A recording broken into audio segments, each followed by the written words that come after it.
So this is what you get when you first log into setlister.ai. You get the current chart for the current week. And as you can see, we are in the week of August 22nd of 2020.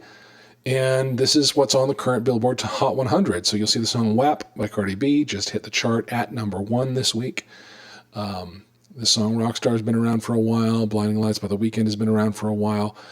We can see the rank that they're at and where they were last week. And we can see as of this week how many weeks they've been on the chart. Over here we have a favorites interface. You can see I have favorited Blinding Lights and Watermelon Sugar by Harry Styles.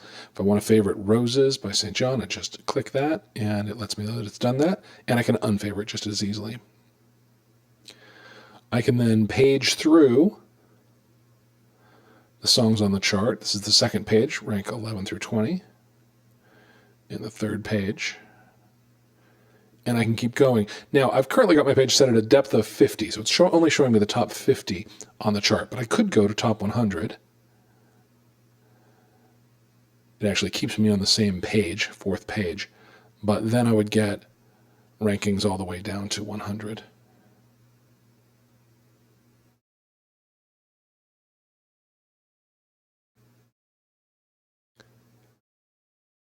I want to go back to 50 because this chart below is a little easier to deal with at smaller numbers. This is a chart of the rankings of this week and the historical status of every song ranked in this week. So I know this looks a little like a mess. I'm going to show you how it's very powerful to look at these things like this. This black line represents the current week, and when we walk back in history, that'll become more and more important. As I scroll down this line, as I just move my mouse, I'm hovering my mouse down this line, and as I go down it, I'm looking at the songs as they appear. That was WAP, followed by Rockstar, followed by Blinding Lights, and sure enough, those are the top 3 of this week. And we can keep going. As I do that, it's lighting up those songs in the history. And we can use this to see songs that have been around a while, songs that are trending hard. Adore You by Harry Styles has been sort of a mid-charting hit for many weeks now, since January, since the beginning of the year. Circles by Post Malone is one that I really want to call out because it's at number 15 this week. And it only hit #1 a couple of times, but it has been on the chart literally since September. This is a very, very long duration for a song, and it's really worth noticing because if you are somebody who's interested in playing current pop tunes, things that are on the radio, this is the kind of thing that you'd want to have jump out at you. You would want to notice this song, and in fact, if you listen to it, I could totally imagine a really great acoustic version of it. It's a really great song, actually. So as you make your way down this, you can look at other things that have been on the chart for more or less time. Look, here's Taylor Swift's Cardigan, which came onto the chart 3 weeks ago at #1 and has now dropped to 24. What was that? Dua Lipa, which is, she climbed and was on her way out, etc. Now we can also look at, all right, so where did the songs that occur in this current week, that appear on the current week's chart, what's their history? So Blinding Lights started at 11, dropped hard, and then climbed back up. And it's currently at #3. We can also see The Box had a strong run at #1. If we were to expand the depth of the chart to 100, first of all, this gets really messy down at the bottom of it because there are a lot of songs that just sort of come and go when you get down that deep.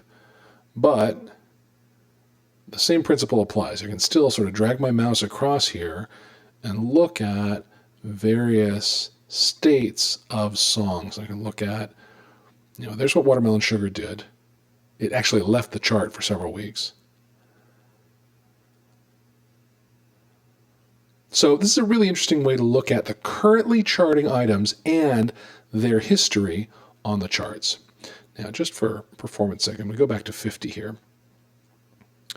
The next thing you can do here is navigate in time in the charts. So if I click this older link, it takes me back 1 week. This is now the 15th of August.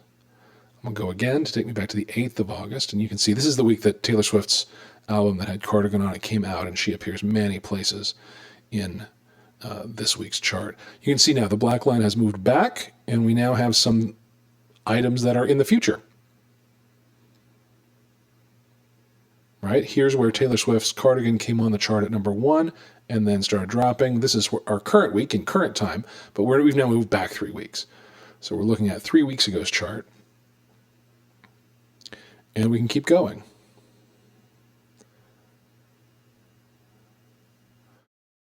I'm now headed back into June.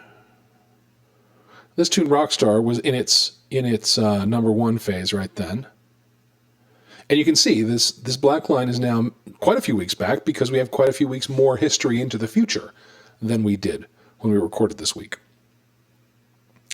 Again, Circles by Post Malone, we see that the shape of this is the same. It's just that it was hitting the chart in a different place than in the current week. The free version of this gives you 4 weeks worth of chart. The paid version, even the lower paid version, gives you the history all the way back to the beginnings of the chart of 1958. If I want to go to, let's say my favorite year, 1984, we'll go to the summer of 1984. We'll go to the first week of August, 1984, and hit go. And this is the week when Prince was number 1 with When Doves Cry, Ghostbusters by Ray Parker Jr. was on, State of Shock by the Jacksons, Dancing in the Dark, What's Love Got to Do with It? I mean, just some great, great tunes. And we take this week's chart right here and we show it. Now, one of the interesting things about this, of course, is Prince charted again in 2016. I'm guessing, I haven't actually looked, but I'm guessing there was some kind of compilation album that put these things back on the chart. So one thing you can do when you see this chart will actually let you select a range and zoom into it. So I'm going to hit this reset zoom button out here and do that again so you can see what I did. I really just put my mouse here and clicked and dragged across a range and zoomed in. And then I can do the same thing here. So When Doves Cry is number 1. There's the arc that it took across the charts. There's Ghostbusters, State of Shock by the Jacksons, Dancing in the Dark. There's Bruce. What's Love Got to Do with It? Tina was on her way up, about to hit number 1 in a few weeks. Infatuation by Rod Stewart. Sad Song, Stay So Much. And if you're like me, and 1984 was an important year in your musical history, this is kind of like a walk of the greats. Panama. Sunglasses at Night. Oh my God. The point is, this is where you might look to find, if you were in an 80s tribute band or you covered a lot of eras and you felt like the 80s was something you wanted to look at, you could pop back to the 80s and you could walk through it week by week.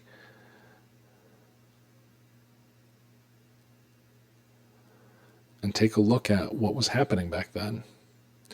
Ghostbusters just beat Prince. Stayed on the top. It's really Huey Lewis. Of course, we all know that. But here we are walking through, week by week, walking through 1984. Let's Go Crazy just hit. Drive by the Cars is number 3. I Just Called to Say I Love You just beat out Prince and the Revolution for number 1. And of course, as I go, I might find, Caribbean Queen. I want to favorite that one, obviously. That's one that I need to do acoustic for sure. And She Bop is one my band needs to do, absolutely. So that is a quick primer on how the chart interface works. And in our next video, we're going to take a look at how the search works.